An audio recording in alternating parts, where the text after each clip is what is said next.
Hi, this is Howard Reingold.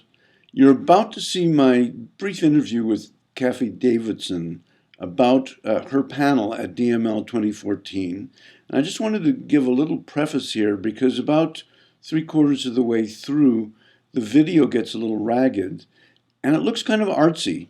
And I've decided to keep it that way because Cathy is speaking so passionately about what's going to be, I think, a very interesting panel. So when the video starts looking a little weird, just think of it as art. We're talking with Cathy Davidson, who's the co-founder of Haystack and the Digital Media and Learning Competition. She runs the PhD lab on digital knowledge at Duke University, is a professor at Duke University, and has an excellent new book on attention called Now You See It. But today we're going to be talking about Cathy's panel at the DML 2014 conference. So, Cathy, tell us about what's exciting at the panel. Well, first, thanks for interviewing me because I don't know that I've ever in my life been more excited about a panel than this one. As you know, I've turned all my classes inside out. My students invent the syllabus, they run the classes, they come up with assignments, they grade each other, they give each other evaluation, and I have the delight of being in a class with students who are doing all of this peer learning and peer teaching. And last year in the spring, I taught a graduate class of students who said, wait, we don't want to write papers this term. What we want to do is write a book together. And I said, do you know how hard it is for 8 people to write a book together? And you have to do it on time because we're in a semester and I have to get in grades, etc. They said, we'll do it. Well, here it is. We published it online at Haystack. We published it on GitHub. We published it as a Google Doc that anyone could annotate.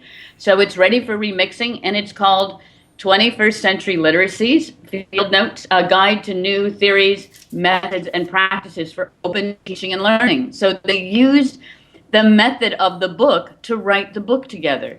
And the panel at DML, I think, is one of the few panels that's going to be, except for me, all student run. And it's the students in the class talking about the lessons they learned about peer learning from writing a book together about peer learning. And I really don't know what they're going to do because they submitted the panel, invited me to be part of the panel, but they're running it. It's quite amazing. The book has, in physical copies, sold far more than most academic books. It's available on Amazon. We self-published it, and the students designed it. An MFA student program and this beautiful cover.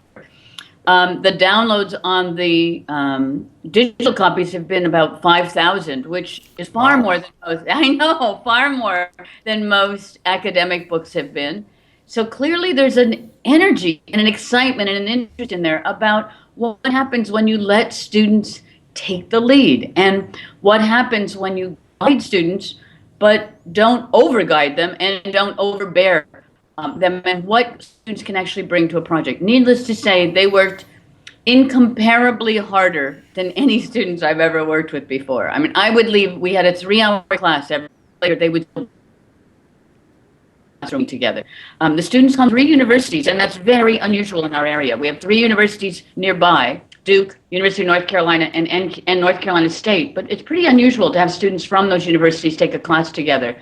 We had an equal number across the universities, and they managed to work across the distances in our area to create this book together.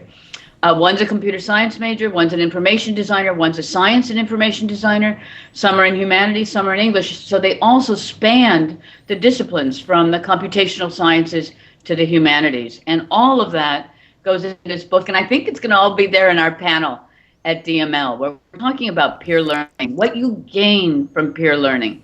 We'll also be talking about badging systems and different ways of giving people credit, and the future of the university, what the university should look like for the world we live in now. What is a just-in-time, do-it-yourself university where you learn to trust and give feedback to one another?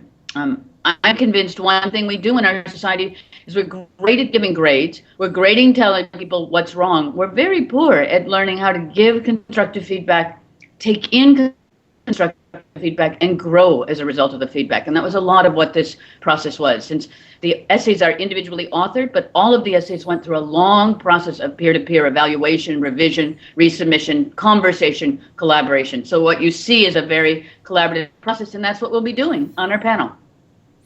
Cathy, thank you so much. The video bandwidth has caused this to look a little artsy, but I'm gonna leave it as it is because you spoke with such great passion about something that's very important. Thank you. Artsy is good. This is actually several MFA students are involved in this, and it's a very artsy book.